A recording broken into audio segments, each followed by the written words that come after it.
우리 함께 보시게 되는 말씀은 시편 55편의 말씀인데요. 우리 함께 읽은 이 말씀, 이 성경에서 우리 함께 읽을 때 어떤 느낌이 드셨나요? 아마도 여러분들도 저와 같이 굉장히 비참한 상태에서 토로한 시인 것 같다라는 그 느낌을 받으셨을 것입니다. 그 느낌을 받으셨다면 굉장히 이 시를 잘 보신 것 같습니다. 오늘 말씀이 좀 더 우리에게 이렇게 특이하게 다가오고 더 비참하게도 느껴지는 이유는 다윗의 절친한 친구한테서 배반을 당하고 쓴 시가 바로 오늘 말씀 55편이기 때문에 그렇습니다.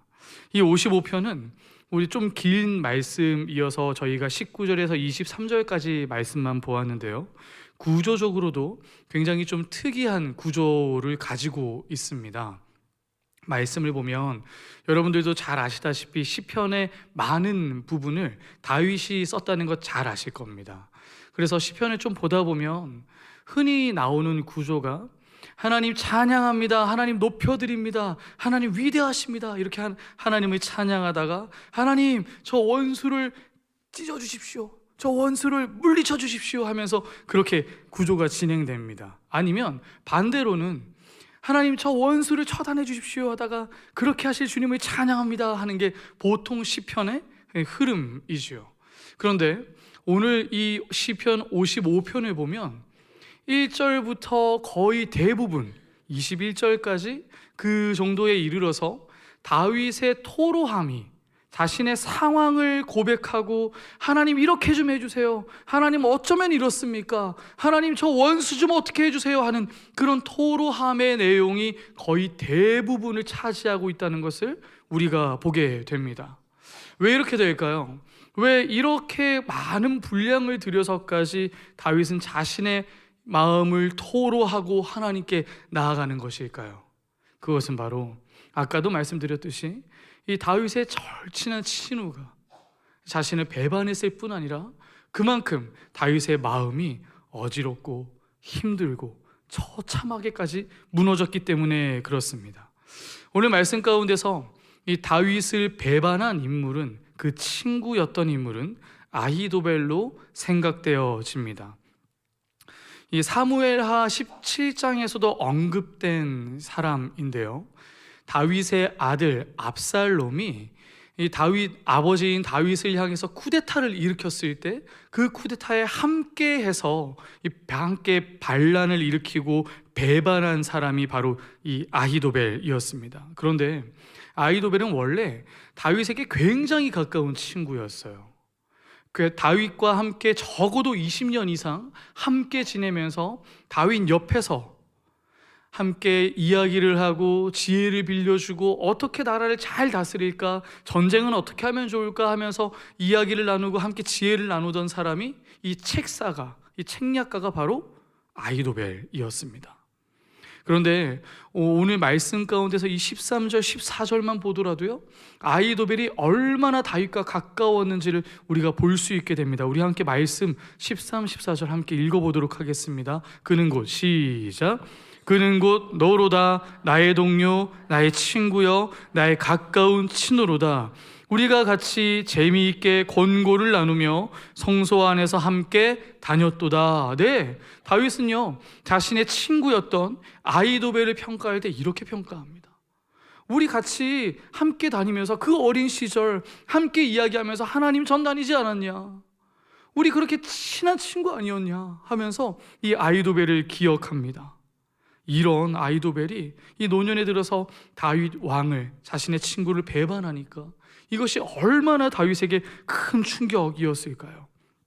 아히도벨에게 배반을 당한 다윗은 오늘 말씀의 앞부분을 쭉 읽어보기만 하더라도 어마어마한 충격을 받았다는 것을 우리는 말씀을 통해 알 수 있습니다.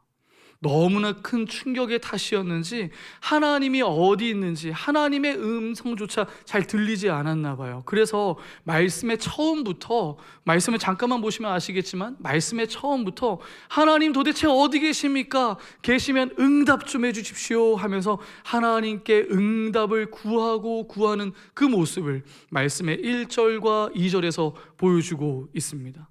그리고 그 충격이 얼마나 컸던지, 자신이 처한 상황 가운데 그 비참함이 얼마나 컸던지, 이 뒤에 나오는 3절, 4절, 5절을 통하여서는 자신의 마음이 무너지고 두렵고 떨린다라는 그 고백을 보여주고 있습니다. 말씀 가운데 보면요, 이 다윗이 겪게 되는 이 고통을 우리가 말씀을 자세히 보다 보면 이 고통의 표현은 단순한 고통의 표현이 아니구나라는 것을 우리가 보게 됩니다. 처음에는 친구가 배반했으니 얼마나 고통스러웠겠어 하면서 말씀을 보겠지만, 말씀을 보고 읽고 조금만 더 깊게 보면 단순히 이 다윗의 고통은 친구의 배반으로 인한 분노, 이 잠깐의 어려움이 아니라는 것을 우리가 알게 됩니다.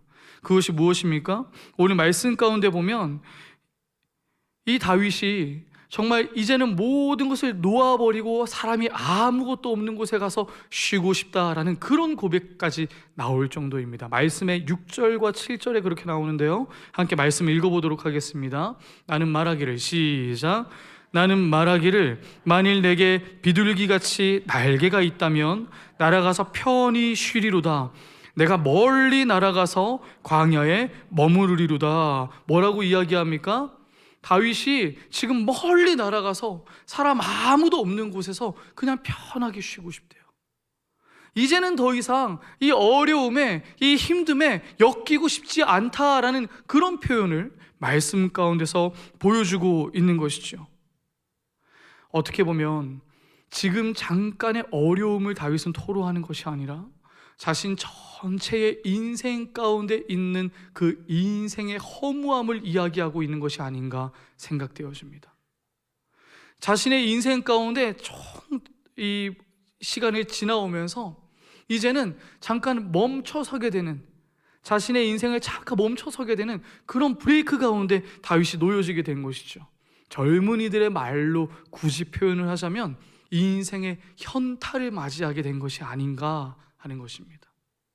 내가 과연 잘 살아오고 있던 것인가? 내가 과연 이 길을 가는 게 맞는 것인가? 스스로에게 물음표를 던질 만한 자리가 된 것이죠. 학자들은 지금 이 자리에 놓여 있는 다윗의 심정을 아마도 이 구약에 나타나는 엘리야 선지자의 그때 힘듦과 비슷하지 않을까라고 이야기합니다.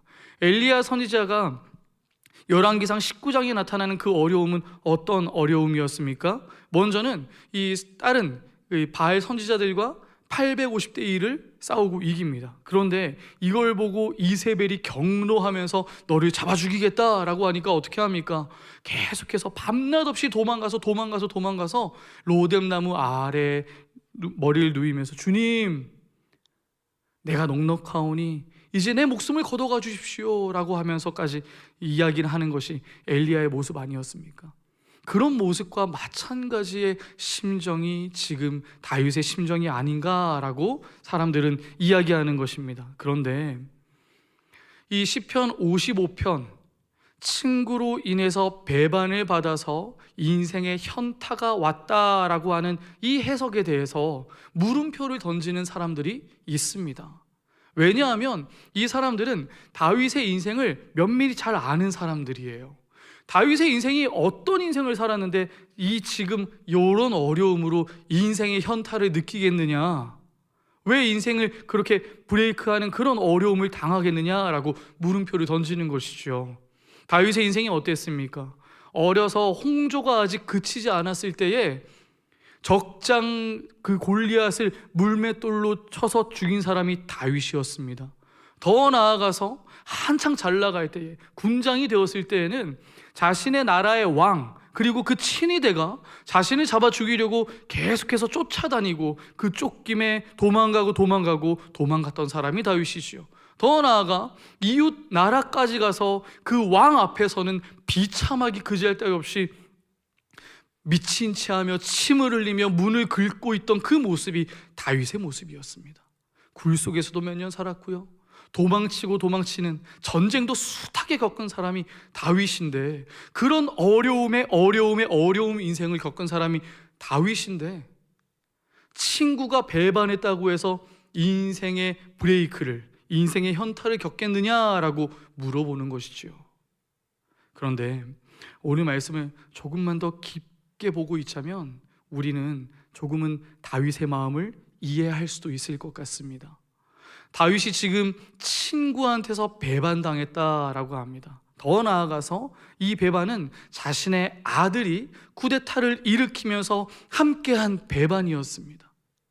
자신의 아들이 자신을 배반했던 것만으로도 큰 충격일 텐데요, 더 나아가서 이 아히도벨, 자신과 함께했던 이 친구가 배반했다는 것은 더 큰 일일 것입니다. 왜냐하면 이 아히도벨과는 어려서부터 함께 다니고 우리가 왕국을 이렇게 세우자, 우리가 이렇게 함께 하나님 뜻을 받들어 가보자, 우리가 이렇게 비전을 이루어 나가보자 하면서 이야기했던 사람이 바로 아히도벨이었거든요.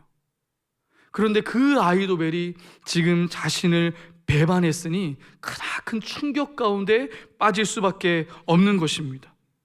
그리고 또한 오늘 말씀 가운데 보면 다윗은 지금 도망가면서 아마 성벽 위에서 자신이 세워간 이 나라를 바라봤던 것 같습니다. 말씀의 10절과 11절 다 같이 한번 읽어보도록 하겠습니다. 말씀의 10절 11절입니다. 그들이 주야로 성벽 위에 두루 다니니 성중에는 죄악과 재난이 있으며 악독이 그 중에 있고 압박과 속임수가 그 거리를 떠나지 아니하도다. 지금 다윗이 뭐라고 이야기합니까? 성벽 위에 서서 예루살렘 도성을 이렇게 바라보면서 이야기하는 것입니다. 그전에는 자신의 전체 인생을 갈아 넣어서 자신의 전체 인생을 들여서 세운 이 예루살렘 도성이 자신의 아들이 쿠데타를 일으키면서 이것들이 모두가 다 엉망이 되어 이제는 폐역하고 더러운 곳이 되어버린 이 죄악과 재난이 가득해져 버린 그 모습을 다윗이 실제로 바라보고 있는 것이죠. 자신의 아들의 반역과 이 친구의 배반으로 인해서 피 흘려서 쌓아온 이 도성이 모래성처럼 한순간에 사라져버리는 것을 보게 된 것입니다. 자신이 쌓아 올린 것을 넘어뜨리는 것을 보게 되고요, 더 나아가 아들의 배반과 함께했던 하나님의 비전을 함께하려고 했던 친구의 배반, 이 정도 되면 다윗은 아무래도 그 자리에 멈춰서서 나 과연 잘 살아오고 있는 건 맞는가 하는 그 물음표를 던지기에 충분하지 않았나 생각되어집니다. 우리도 간혹 우리의 인생을 살아갈 때에 우리 인생의 브레이크를 밟을 때가 간혹 있습니다. 자의로든 타의로든 말이죠. 내가 가는 길이 맞나? 내가 살아가는 이 방향이 맞나? 하는 그 의문 가운데 고민하고 우왕좌왕할 때가 분명히 있습니다. 내가 정말 잘 살아가는 것이 맞나? 이 길이 맞나? 라고 고민할 때가 있다는 것이죠. 그런데 그 한가운데서 우리가 꼭 잊지 말고 기억해야 되는 것이 있습니다. 그것은 바로 우리가 주님을 바라와야 한다는 것입니다. 내가 어디에 있던 무엇을 하던 우리의 시선은 주님을 향해야 됩니다. 우리 주님께 우리의 시선을 드릴 줄 알아야 됩니다. 왜 그렇습니까? 우리의 인생이 하나님의 것이기 때문입니다. 나를 피값을 흘려주고 사신 분이 우리 주님이시기 때문에 그렇습니다. 자신의 아들을 다 내어놓으면서까지 우리를 사신 분이 우리 하나님이시기 때문에 그렇습니다. 오늘 말씀을 보면 다윗 또한 자신의 이 시편 55편 많은 분량을 할애하면서 하나님께 토로하지만 이 다윗이 누굽니까? 다윗이 어떤 사람입니까? 예배의 귀재 아니겠습니까? 정말 하나님 앞에 예배하는 것으로는 둘째가라면 서러운 사람이죠. 다윗도 자신의 인생을 통틀어서 이 신앙생활의 정수를 오늘 55편 22절에서 보여주고 있습니다. 이 상황 가운데 어떻게 하나님을 붙들어야 하는지 너무나 잘 보여주고 있는 것이죠. 우리 함께 22절 말씀 다 같이 한번 읽어보도록 하겠습니다. 내 짐을 시작. 내 짐을 여호와께 맡기라. 그가 너를 붙드시고 의인의 요동함을 영원히 허락하지 아니하시리로다. 뭐라 그럽니까? 내 짐을 여호와께 맡기라. 뭐라고요? 내 짐을 여호와께 맡기래요. 내 짐을 여호와께. 그런데 우리가 이 말씀을 한글로만 보면요, 지금 잠깐 있는 어려움, 친구의 배반, 그것 때문에 다가오는 분노와 불안함, 이것만 하나님께 이렇게 맡깁니다 하는 그런 느낌 같습니다. 아니요, 오늘 말씀은 그런 의미가 아닙니다. 여기서 짐이라는 단어는요, 단순히 한 사건을 이야기하는 것이 아니라 운명, 인생으로 번역되는 단어입니다. 다시 말하면 지금 다윗은 너의 운명을, 너의 인생을 여호와께 맡겨라 라고 이야기하는 것입니다. 너의 인생을 여호와께 맡기라고요. 더 나아가서 이 맡기라 라는 단어는요, 그냥 하나님께 하나님 제 인생 이렇게 드립니다, 받아주세요 하면서 공손하게 나아가는 자리가 아닙니다. 맡기라 라는 단어를요, 정확하게 이야기하자면 이런 단어입니다. 이렇게 내던지는 거예요. 하나님 내 인생을 내던집니다 라고 이야기하는 거라고요. 하나님 내 인생 내던집니다, 여호와께 내던져버립니다, 이렇게 표현하는 거예요. 왜 이렇게 표현할까요? 다윗이 지금 상황에 와서 왜 다윗은 하나님께 내 인생을 주님께 내던진다라고 이야기할까요? 그것은 바로 내 인생의 조정권을 주님께 드립니다 라는 그 고백을 하고 있는 겁니다. 다윗의 인생 가운데, 신앙생활 가운데 찾아보니, 아 그렇지, 나의 인생 가운데 내가 어려울수록 내가 내 인생을 붙들고 부둥켜 안고 꼭 붙든다고 해결되는 게 아니더라. 하나님께 맡겨드려야 되더라. 하나님께 온전히 다 드려야 되더라. 주님, 그러기에 내 인생의 조종권을, 리모컨을 주님께 드립니다. 주님 받아주세요. 주님께서 온전히 통치해 주세요 라고 고백하며 하나님께 나아가고 있는 것입니다. 그렇게 하나님께 나아갈 때 이 하나님 어떤 분인지 다윗은 자신의 경험을 통해 이야기하고 있습니다. 우리 다시 한번 22절 말씀 읽어보도록 하겠습니다. 우리 22절 말씀 다 같이 다시 한번 읽어볼게요. 내 짐을 여호와께 맡기라. 그가 너를 붙드시고 의인의 요동함을 영원히 허락하지 아니하시리로다. 아멘. 네, 내 짐을 여호와께 맡겨라 라고 이야기합니다. 그리고 더 나아가서 뭐라 그럽니까? 하나님께서 그럴 때 나를 붙으시고 요동함을 허락하지 않는다 라고 이야기합니다. 제가 어렸을 때 저희 아버지께서 등산 매니아셨어요. 등산 매니아요. 그래서 이 등산 너무 좋아하셔가지고 겨울철에도 산을 타러 가셨습니다. 심지어 초등학교, 국민학교 1학년인 저와 4학년인 형과 5살인 남동생을 데리고요, 겨울산을요. 겨울산을 가면요, 얼음이 얼어 있는데 간혹 이 얼음 얼어 있는 곳에 나뭇잎도 떨어져 있어서 얼음이 보이질 않습니다. 그래서 쫄딱 미끄러지기 십상입니다. 너무 위험합니다.